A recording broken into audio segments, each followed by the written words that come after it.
Hi students, my self Manish Kumar और आप देख रहे हैं अपना favourite channel tricky chemistry by Manish sir और आपका वेलकम भी है। और आज जो अपन चैप्टर पढ़ने वाले हैं वो जो चैप्टर अपने 10th क्लास के अंदर चल रहा था उसमें मैंने आपको बताया था रासायनिक अभिक्रियाओं के प्रकार। उसमें 4 प्रकार की आपको अभिक्रियाएं बताई गई थी। उनमें से फर्स्ट जो टाइप था वो बता दिया था आपको संयोजन अभिक्रिया, ठीक है। दूसरी जो अभिक्रिया थी वो थी वियोजन और अपघटनी अभिक्रिया, ठीक है। तो देखो, आज अगर आप पहली बार क्लास देख रहे हैं तो इससे पहले वाली क्लास देख लें आप, क्योंकि उसके अंदर जो है ना आपको जो ट्रिक थी ना, ट्रिक जैसे किसी अभिक्रिया को पहचाने कैसे कि संयोजन अभिक्रिया है, वियोजन है, विस्थापन है, द्विविस्थापन है, इसकी जो शानदार ट्रिक है उस ट्रिक को देखते ही अपन जो है आंसर पता लगा सकते हैं कि अभिक्रिया जो है वो कौन सी होगी। तो वियोजन अभिक्रिया की ट्रिक भी वहां पे बताई थी, वैसे मैं आपको बताऊंगा यहाँ पर अभी फिर से और दोबारा ट्रिक बताऊंगा, ठीक है। तो चैनल पे अगर पहली बार आप आए हैं तो चैनल को सब्सक्राइब कर दीजिए। अगर वीडियो आपको अच्छे लगे तो लाइक कीजिए और कमेंट कीजिए। तो आज की क्लास में ज्यादा टाइम वेस्ट नहीं करते हुए अपन क्लास को स्टार्ट करते हैं। तो देखिए, अपन जो सेकंड टाइप की अभिक्रिया थी उसको अपन देख रहे हैं यहाँ पर। तो वियोजन अभिक्रिया जिसका दूसरा नाम होता है अपघटनी अभिक्रिया। इसकी जो ट्रिक है वो आप देख लीजिए पहले कि वियोजन अभिक्रिया की जो ट्रिक होती है वो होती है कि जिस अभिक्रिया में क्रियाकारक है ना, क्रियाकारक वो एक हो, एक कितने हो, एक क्रियाकारक होना चाहिए। अगर संयोजन अभिक्रिया की ट्रिक देखें संयोजन अभिक्रिया की, तो संयोजन अभिक्रिया में उत्पाद एक होता है। इसका मतलब वियोजन अभिक्रिया और संयोजन अभिक्रिया एक दूसरे के विपरीत अभिक्रिया होती है। याद रखना, ये संयोजन और वियोजन एक दूसरे के विपरीत अभिक्रिया होती है। संयोजन में क्या होता है, 2 या 2 से अधिक पदार्थ आपस में जुड़कर एक उत्पाद बनाते हैं, लेकिन वियोजन अभिक्रिया में एक पदार्थ है ना, एक पदार्थ वो टूटकर एक से अधिक सरल अणुओं में, मतलब बड़ा अणु जो होता है वो सरल अणुओं में या परमाणुओं में टूट जाता है, ठीक है। इसकी परिभाषा भी यही है कि वे अभिक्रियाएं जिनमें बड़े परमाणु जो है वो टूटकर छोटे परमाणुओं में बदल जाते हैं या छोटे अणुओं में बदल जाते हैं, ठीक है। तो कोई यौगिक जो होगा उसका सरल अणुओं में या परमाणुओं में टूटना क्या कहलाता है, वियोजन कहलाता है, ठीक है। अब इस वियोजन है ना उसके 3 प्रकार बताए थे आपको मतलब वियोजन 3 प्रकार से हो सकता है। एक तो किसकी वजह से, ऊष्मा की वजह से, किसकी वजह से, ऊष्मा की वजह से, इसको ताप भी बोल सकते हो आप। दूसरा जो हो सकता है वो हो सकता है प्रकाश की वजह से, और तीसरा जो हो सकता है ना वो हो सकता है विद्युत की वजह से। विद्युत का मतलब विद्युत धारा की वजह से, ठीक है। जिसमें अपघटन ऊष्मा या ताप की वजह से होगा उसको बोलते हैं तापीय अपघटन या ऊष्मीय वियोजन। तापीय अपघटन या ऊष्मीय वियोजन। भाई वियोजन के शब्द के अनुसार देखेंगे तो नाम हो जाएगा इसका ऊष्मीय वियोजन, ठीक है। दूसरा नाम मैं लिख रहा हूं यहाँ पर, दूसरा नाम क्या हो जाएगा, ताप अपघटन। ऐसे ही इसको बोलेंगे प्रकाशीय वियोजन। क्या बोलेंगे, प्रकाशीय वियोजन, प्रकाशीय वियोजन। और इसको है ना वो बोलेंगे विद्युतीय वियोजन। तीनों की परिभाषा को अलग अलग याद रखने की जरूरत नहीं है, मैं एक साथ ही बता रहा हूं और आपको एक साथ ही याद हो जाएगी, ठीक है। तो देखो, इसमें और इसमें केवल एक शब्द का ही परिवर्तन आएगा कि ताप, प्रकाश या विद्युत की उपस्थिति में। मतलब मैं तापीय वियोजन या ऊष्मीय वियोजन की परिभाषा बता रहा हूं, आप नोट कर सकते हैं इसको, ठीक है। जब किसी यौगिक को गर्म किया जाता है, जब किसी यौगिक को गर्म किया जाता है तो उसका सरल अणुओं या परमाणुओं में टूटना, ठीक है, सरल अणुओं या परमाणुओं में टूटना क्या कहलाता है, ऊष्मीय वियोजन कहलाता है, ठीक है। या फिर ऐसे भी कह सकते हैं वे अभिक्रियाएं जिनमें किसी यौगिक को ताप के द्वारा अपघटित किया जाता है, ताप के द्वारा वियोजित किया जाता है। ताप की उपस्थिति में किसी यौगिक का वियोजित होना या अपघटित होना क्या कहलाता है, ऊष्मीय वियोजन कहलाता है। ऐसे ही प्रकाश की उपस्थिति में हो तो प्रकाशीय वियोजन, ताप की उपस्थिति में ऊष्मीय वियोजन, और विद्युत की उपस्थिति में हो मतलब किसी यौगिक के जलीय विलयन या गलित अवस्था में विद्युत धारा प्रवाहित कराने पर, जलीय विलयन या गलित अवस्था में विद्युत धारा प्रवाहित कराने पर उसका सरल अणुओं या परमाणुओं में टूटना क्या कहला जाता है, विद्युत अपघटन कहलाता है, ठीक है। अब इनके एग्जाम्पल है ना याद रखने हैं। एग्जाम में जैसे दे देते हैं जैसे CaCO3, यहाँ पर ऐसे यहाँ पर लिख देंगे, हीट बना देंगे ऐसे, मतलब इसके लिए हीट का साइन बना सकता है यहाँ पर, और इसके लिए देना ऐसे लिखा सकता है HNu या फिर UV। HNu का मतलब सूर्य का प्रकाश, UV का मतलब पराबैंगनी प्रकाश। विद्युत धारा के लिए आपको विद्युत शब्द पूरा लिखा रहेगा, विद्युत शब्द या विद्युत धारा लिखी जाएगी। जब इसको तोड़ते हैं तो आंसर आता है CaO प्लस CO2। यहाँ पे तीर के ऊपर क्या लगा हुआ है, ये वाला साइन लगा हुआ है, इसका मतलब ये जो अभिक्रिया है वो कौन सा वियोजन है, ऊष्मीय वियोजन है। ऐसे ही अगर इसको इस तरीके लिख देते PbNO3 का होल ट्वाइस, PbNO3 का होल ट्वाइस, इसको बोलते हैं कैल्शियम कार्बोनेट। तो अगर आपको ऐसे पूछ जाए कि कैल्शियम कार्बोनेट का वियोजन या कैल्शियम कार्बोनेट जो उसका अपघटन, ठीक है, किस प्रकार का वियोजन होता है, तो आप आंसर देंगे ऊष्मीय वियोजन होता है, ताप की वजह से टूटता है ये। इसको देखेंगे तो इसमें जो आंसर आता है वो आता है PbO plus NO2 plus O2, ठीक है।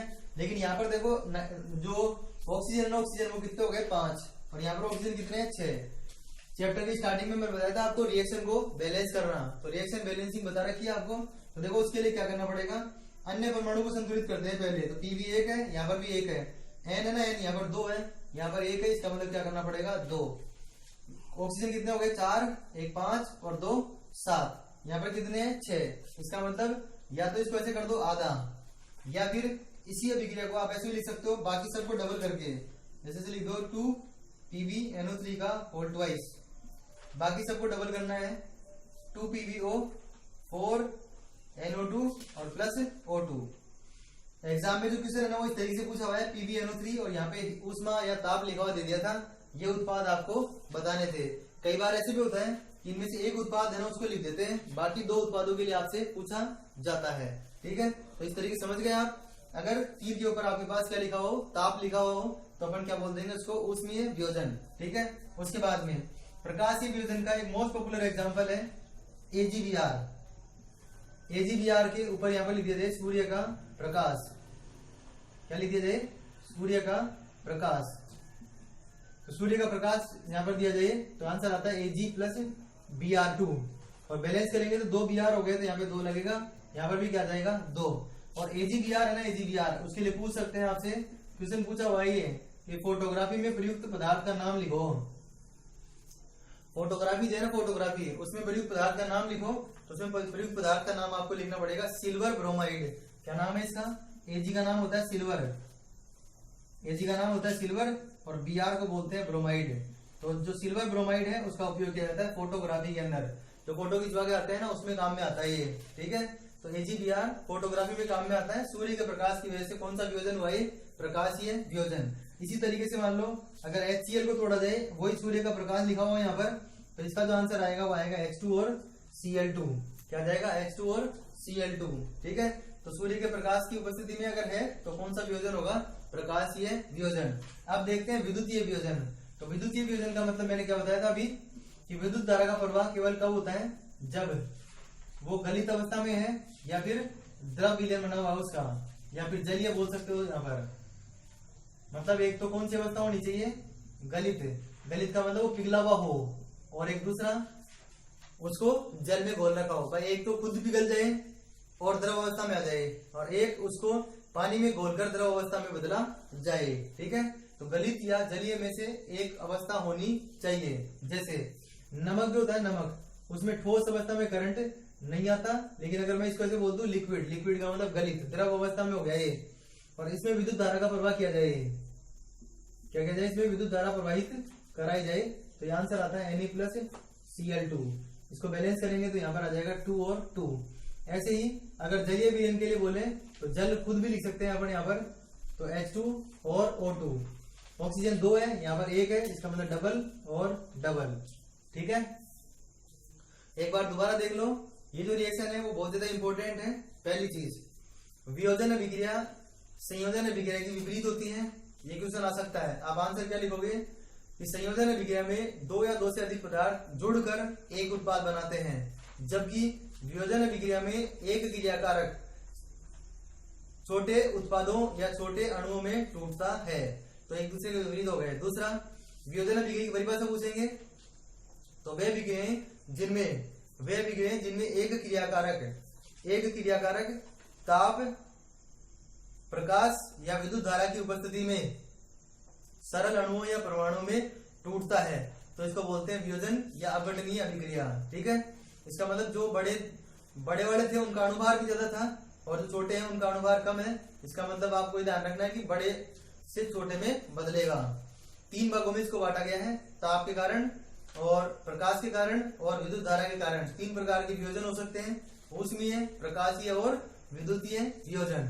इनके मैंने आपको एग्जाम्पल बता दिए हैं। एग्जाम्पल को आपको बिल्कुल इसी तरीके से याद रखना है जो मैंने आपको बताए हैं। ज्यादातर मैंने वही एग्जाम्पल लिखे हैं जो एग्जाम में आपसे पूछे जाते हैं। परिभाषाओं के लिए बता दिया मैंने आपको कि केवल छोटे से शब्दों का परिवर्तन होगा। अगर ऊष्मा लिख दी जाए तो उसमें वियोजन हो जाएगा। ऊष्मा के लिए मैंने बता दिया इस तरीके साइन भी आपको एग्जाम में लिखा मिल सकता है। प्रकाश के वियोजन भी बता दिया, या तो सूर्य का प्रकाश लिखा होगा या इन दोनों में से लिखा होगा, ठीक है। और एक हो गया विद्युतीय वियोजन। अब अपन जो है जो तीसरे प्रकार की अभिक्रिया होगी उनको अपन आगे अपन देखेंगे, जिनका नाम होता है विस्थापन अभिक्रियाएं। तो अब अपन देखते हैं तीसरे प्रकार की अभिक्रिया विस्थापन अभिक्रिया, ठीक है। तो जैसा कि इसके नाम से पता लग रहा है विस्थापन, विस्थापन का मतलब होता है एक के स्थान पर दूसरे का आना। जैसे मैं एक सामान्य अभिक्रिया लिख देता हूँ कि जैसे इसकी ट्रिक मैंने बताई थी आपको कि एक यौगिक दिया होगा, मतलब एक पदार्थ जो दिया होगा वो यौगिक के रूप में दिया होगा और एक पदार्थ है ना वो अकेला दिया होगा, ठीक है। इसके बाद में यही जो पैटर्न है ना, यही वाला पैटर्न वो इस तरफ आ जाएगा। जैसे ये सी है ना वो किसी जगह पे आ गया, एक ही जगह पे, तो ए हट गया यहाँ पर और ये बी और सी यहाँ पर बन गया। तो देखो यहाँ पर क्या कह सकते हैं ना, सी है ना, सी उसने क्या कर लिया, ए का स्थान ग्रहण कर लिया। तो आप ऐसे कह सकते हैं यहाँ पर वे अभिक्रियाएं जिनमें एक पदार्थ के द्वारा दूसरे पदार्थ का विस्थापन या दूसरे पदार्थ को हटाया जाता है, ठीक है। तो उनको अपन बोलते हैं विस्थापन अभिक्रियाएं। मतलब एक पुराने पदार्थ की जगह नया पदार्थ उसकी जगह पे आ जाता है, उसको मतलब वहां से हटा देता है, विस्थापन उसका कर देता है, तो उसको अपन बोलते हैं विस्थापन अभिक्रिया। वे अभिक्रियाएं जिनमें एक पदार्थ के द्वारा दूसरे पदार्थ का विस्थापन कर दिया जाता है या दूसरे पदार्थ को हटा दिया जाता है, तो उसको अपन बोलते हैं विस्थापन अभिक्रिया। लेकिन विस्थापन अभिक्रिया की एक सबसे बड़ी जो शर्त है ना वो है कि जो पदार्थ हटा रहा है, जैसे सी है ना, सी जो सी है ना वो किसको हटा रहा है, यहाँ पर ए को हटा रहा है, ए को। तो सी जो है ना, सी वो अधिक क्रियाशील होना चाहिए। ध्यान रखना ये विस्थापन की पहली शर्त ये है कि केवल अधिक क्रियाशील है ना, अधिक क्रियाशील परमाणु ही निम्न क्रियाशील परमाणु को उसके लवण में से विस्थापित कर सकता है। जैसे अगर मैं आपके सामने एक रिएक्शन लिख दूं यहाँ पर ZnSO4 plus CuSO4 plus Zn, इस तरीके से रिएक्शन लिख दिया पढ़ने और ऐसे बोला गया कि यह अभिक्रिया होगी कि नहीं होगी, तो आपको क्या देखना पड़ेगा कि जिंक की क्रियाशीलता कॉपर से कम है कि ज्यादा है। तो इसके लिए देखो मैंने आपके सामने यहाँ पर एक सक्रियता श्रेणी लिख रखी है, जिसमें आपको तत्वों को जो धातु है ना, धातु उनको यहाँ पर अरेंज कर रखा है। उनमें से जो धातु ऊपर की तरफ आएगा वो अधिक क्रियाशील होगा। जैसे इसमें श्रेणी में देखा जाए तो सबसे अधिक क्रियाशील तत्व जो है ना वो कौन सा है, सबसे अधिक क्रियाशील धातु या तत्व इस श्रेणी के हिसाब से देखे अगर, ठीक है, तत्व या धातु पूछा जाए आपसे सक्रियता श्रेणी में, तो आप आंसर देंगे पोटेशियम। और सबसे कम के लिए पूछेंगे ना, सबसे कम के लिए तो सोना होगा, सोना यहाँ पर, गोल्ड सबसे कम क्रियाशील, ठीक है। तो सबसे कम क्रियाशील तत्व या धातु जो है वो तो कौन सा है, Au, सोना, ठीक है। और सबसे अधिक क्रियाशील कौन सा है, पोटेशियम है। उसके बाद में देखो जैसे जैसे अपन नीचे आ रहे हैं ना वैसे वैसे, मतलब ऊपर से नीचे जाने पर क्रियाशीलता जो होती है ना, क्रियाशीलता उसमें क्या हो रही है, कमी। कैसे पता चला कि ऊपर है ना, ऊपर सबसे ऊपर वाला ज्यादा क्रियाशील है और सबसे नीचे वाला कम क्रियाशील है, इसका मतलब क्रियाशीलता में क्या हो रही है, कमी। क्या हो रही है, कमी। अब ऐसे भी याद रख सकते हो आप, हाइड्रोजन से ऊपर वाले सभी तत्व है ना, हाइड्रोजन से ऊपर वाले सभी तत्व, इनमें से किसी की भी रिएक्शन आप अम्ल के साथ करा दो। जैसे मैं ऐसे लिख देता हूँ Zn प्लस H2SO4 और एक रिएक्शन लिख दी मैंने ऐसे Cu प्लस H2SO4। आपसे कहा जाएगी इन दोनों में से कौन सी रिएक्शन होगी, ठीक है। तो जिंक की क्रियाशीलता हाइड्रोजन से ज्यादा होती है, क्योंकि जिंक जो है ना वो हाइड्रोजन से ऊपर है, इसका मतलब पहले वाली रिएक्शन हो जाएगी। दूसरी रिएक्शन में जो कॉपर है ना, कॉपर वो हाइड्रोजन से नीचे है, इसका मतलब कॉपर हाइड्रोजन को अम्ल में से विस्थापित नहीं कर सकता है, अम्ल में से विस्थापित नहीं कर सकता है, ठीक है। तो इस तरीके से अपन ने यहाँ पर देख लिया कि सेकंड वाली रिएक्शन नहीं हो सकती। तो आपसे अगर पूछ जाएगी ये रिएक्शन हो जाएगी कि नहीं होगी, तो ये रिएक्शन आराम से हो जाएगी, क्योंकि जिंक है ना कॉपर से ऊपर की तरफ है। जो तत्व सक्रियता श्रेणी में जितना ऊपर होता है उसकी क्रियाशीलता उतनी ही ज्यादा होती है, ठीक है। तो इनमें से जो तत्व ऊपर लिखा हुआ है वो ज्यादा क्रियाशील है, जो नीचे लिखा हुआ है वो कम क्रियाशील है। इसकी ट्रिक भी मैंने आपके सामने लिख रखी है, यहाँ पर देखो कैसे याद रखेंगे इसको। आप याद रखोगे काना, ठीक है, काना किसी का नाम हो गया, काना कार मांगे, मतलब काना जो है वो कार मांग रहे हैं किससे, जगन पूफा, ठीक है, जगन पूफा। इसको मैंने बू यहाँ पर लगा दिया, पूफा बू इस तरीके से कर दिया जिससे कि याद आ जाए, बी याद आ जाए आपको। तो पूफा मतलब तो हो गया Fe और इसको वैसे तो फूफा याद रखना है, फूफा से मांग रहा है, मतलब काना कार मांगे जगन फूफा से, ठीक है। हंसी क्यों आई हेजल, हंसी क्यों हेजल आज और ज्यादा, ठीक है, मतलब हंसी क्यों हेजल आज और ज्यादा। और तक याद रख लो जैसे आप, ये तो ज्यादा तो सेंटेंस बनाने के लिए मैंने लगा दिया यहाँ पर, बाकी हंसी क्यों हेजल आज और ज्यादा, ठीक है। इससे अपन को सारे तत्व जो है वो याद रह जाएंगे। अब देखो यहाँ पे पता लग गया था कि जिंक ज्यादा क्रियाशील है, तो Cu की जगह पे आ जाएगा, तो आंसर क्या आ जाएगा ZnSO4 प्लस Cu, ठीक है। अब ये जो कॉपर सल्फेट होता है उसका नीला रंग होता है, नीला रंग। इस क्वेश्चन को आपसे लैंग्वेज में पूछ सकते हैं, हिंदी में पूछ सकते हैं, हिंदी में कि कॉपर सल्फेट के विलयन में जिंक की छड़ या जिंक के टुकड़े डालने पर, जिंक की छड़ डाल दिया, जिंक का कोई भी पदार्थ डाल दिया, मतलब जिंक की वस्तु डाल दी कोई भी है, जिंक को खुद को धातु को डाल दिया उसके अंदर, तो कॉपर सल्फेट का नीला रंग विलुप्त हो जाता है, क्यों, ये पूछ सकते हैं। तो उसका कारण क्या है, उसका कारण है कि जिंक की क्रियाशीलता कॉपर से अधिक होती है, इसलिए वह कॉपर सल्फेट में से कॉपर को क्या कर देता है, विस्थापित कर देता है, इसलिए उसका रंग जो है वो क्या हो जाता है, विलुप्त हो जाता है। इसमें मैंने अभी बताया था कि ये रिएक्शन तो हो नहीं सकती क्योंकि कॉपर की क्रियाशीलता कम होती है, लेकिन ये वाली रिएक्शन हो जाएगी, इसलिए इसका जो आंसर है वो भी क्या आ जाएगा ZnSO4 प्लस H2, ठीक है। इस तरीके से इसका भी आंसर आ जाएगा। अब मान लो आपसे पूछा जाए कि Mg प्लस FeCl2 ये रिएक्शन हो सकती है नहीं हो सकती, तो देखो मैग्नीशियम और आयरन कहां पर है, मैग्नीशियम आयरन से ऊपर है, इसका मतलब मैग्नीशियम की क्रियाशीलता क्या होती है, ज्यादा। इसका मतलब क्या हुआ कि ये रिएक्शन जो है वो हो सकती है, तो MgCl2 प्लस Fe इस तरीके से हो सकता है ये, ठीक है। और लिख सकते हैं इसी तरीके से, जैसे मान लो लिख दिया Fe प्लस PbCl2, रिएक्शन कैसे बना के दे सकते हैं आपको, ठीक है। तो Fe और Pb को देखना है, तो Fe है ना Pb से ऊपर है, इसका मतलब Fe भी Pb को क्या कर सकता है, विस्थापित कर सकता है, तो आंसर क्या आ जाएगा FeCl2 और प्लस Pb। तो मैंने क्या बताया आपको, विस्थापन जो विक्रिया होती है उसमें अधिक क्रियाशील परमाणु जो है वो कम क्रियाशील परमाणु को उसके लवण में से विस्थापित कर सकता है, तो ये तो हुआ विस्थापन। अब मैं अब चौथे प्रकार की जो विक्रिया है उसको देखते हैं, जिसका नाम होता है द्विविस्थापन अभिक्रिया। कौन सी, द्विविस्थापन, मतलब इसमें तो क्या हो रहा था, एक परमाणु जो है वो दूसरे परमाणु की जगह पे आ रहा था, लेकिन अब जो विक्रिया अपन देख रहे हैं उसमें आयनों का आदान प्रदान होगा। ऐसे भी याद रख सकते हो कि जो धनायन है ना, धनायन मतलब एक्चुअल में तो ऋणायनों का आदान प्रदान होता है, लेकिन आपको यहाँ पे परिवर्तित होते हुए जो दिखाई देंगे वो देंगे ऋणायन। चौथे प्रकार की अभिक्रिया अपने पास द्विविस्थापन अभिक्रिया, ठीक है। इसमें देखो क्या होगा, ऐसे लिख सकते हो आप AB प्लस CD। इसकी ट्रिक भी मैंने बताई थी कि दोनों के दोनों ये यौगिक के रूप में रहेंगे, यौगिक के रूप में, ठीक है।